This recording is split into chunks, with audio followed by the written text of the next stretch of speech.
মোমো সকলের প্রিয় একটা স্ট্রিট ফুড। এটা যদি বাড়িতে তৈরি করা যায় তাহলে কেমন হয়? সুপ্রিয় দর্শক, আসসালামু আলাইকুম। কেমন আছেন সবাই? আশা করছি যে যেখানে আছেন ভালো আছেন এবং সুস্থ আছেন। সবাইকে স্বাগতম জানাচ্ছি আমার আরেকটি নতুন এপিসোড দেখার জন্য।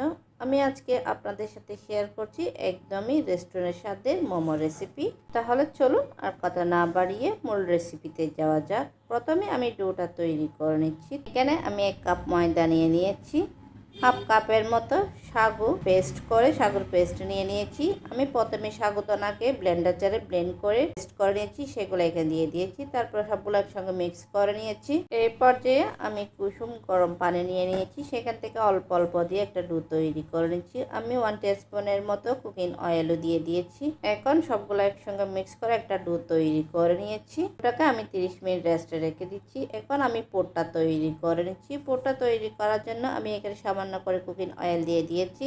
এই পর্যায়ে আমি হাফ কাপের মতো পেঁয়াজ কুচি ব্যবহার করেছি, সেগুলোকে একটু ভেজে নিচ্ছি পেঁয়াজটা নরম হওয়া পর্যন্ত। এই পর্যায়ে আমি 1 টিস্পুনের মতো আদা এবং রসুনের পেস্ট দিয়ে দিয়েছি।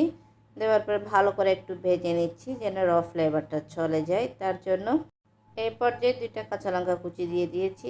আশা করছি আজকের এই মোমো রেসিপিটা আপনাদের কাছে ভালো লাগবে। ভালো লাগলে প্লিজ আমার চ্যানেলটা সাবস্ক্রাইব করে পাশে থাকার বেল আইকনটি প্রেস করে রাখবেন, আমাকে সাপোর্ট করবেন।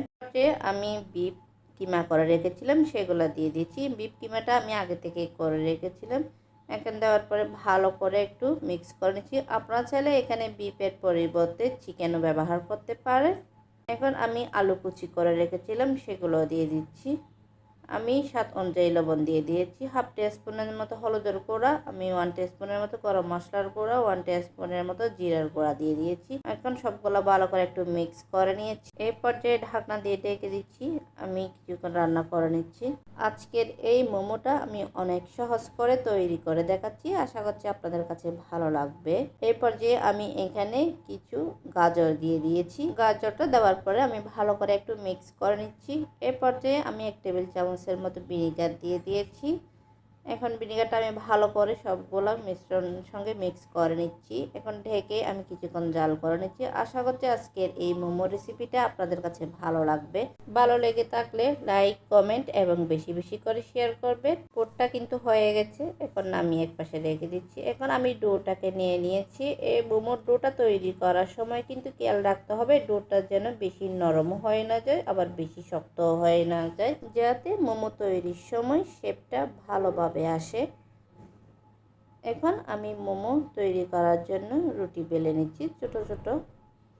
দেখেন রুটিটা বেলে নিয়েছি, এর মধ্যে আমি পোরটা দিয়ে দিচ্ছি। এই মোমোটা আমি কিভাবে তৈরি করে নিচ্ছি এটা দেখে বুঝে নিতে হবে। মোমো তৈরি করাটা কিন্তু একদমই সহজ। এইভাবে মোমো তৈরি করে দিলে বাচ্চারা কিন্তু অনায়াসে খেয়ে নেবে। দেখলেন তো কত সহজে মোমো সবগুলো আমি তৈরি করে নিয়েছি। দেখতে কত সুন্দর হয়েছে মোমোগুলো। আমি এখন একটু ভাপ দিয়ে নিচ্ছি, তার জন্য আমি একটা স্টিনার নিয়েছি। স্টিনারের উপর সবগুলা মোমো আমি বসিয়ে দিচ্ছি। আমি আগে থেকে কিন্তু পানি গরম হওয়ার জন্য বসিয়ে দিয়েছিলাম। এখন মোমোটা দিয়ে দিচ্ছি। 30 মিনিট আমি মোমোটা কুক করে নিয়েছি। মোমো কুক করা হয়ে গেছে। দেখেন মোমোগুলো একদমই রেডি হয়ে গেছে। খেতে কিন্তু অনেক টেস্টি। এইভাবে আপনারা একবার হলো বাসায় মোমো তৈরি করে দেখবেন, আশা করছি আপনাদের কাছে ভালো লাগবে। বাচ্চারা কিন্তু এই ধরনের মোমো অনেক লাইক করে। আমরা বাহির থেকে কিনে না খেয়ে বাসায় তৈরি করে বাচ্চাদেরকে সার্ভ করতে পারে, বাচ্চারা অনায়াসে খেয়ে নেবে। আশা করছি আজকের এই মোমোর রেসিপিটা আপনাদের কাছে ভালো লেগেছে। ভালো লেগে থাকলে প্লিজ আমার চ্যানেলটা সাবস্ক্রাইব করে পাশে থাকার বেল আইকনটি প্রেস করে রাখবেন, আমাকে সাপোর্ট করবেন। আর আজকের এই মোমো রেসিপিটা আপনাদের কাছে কেমন লেগেছে অবশ্যই কমেন্ট করে জানাবেন।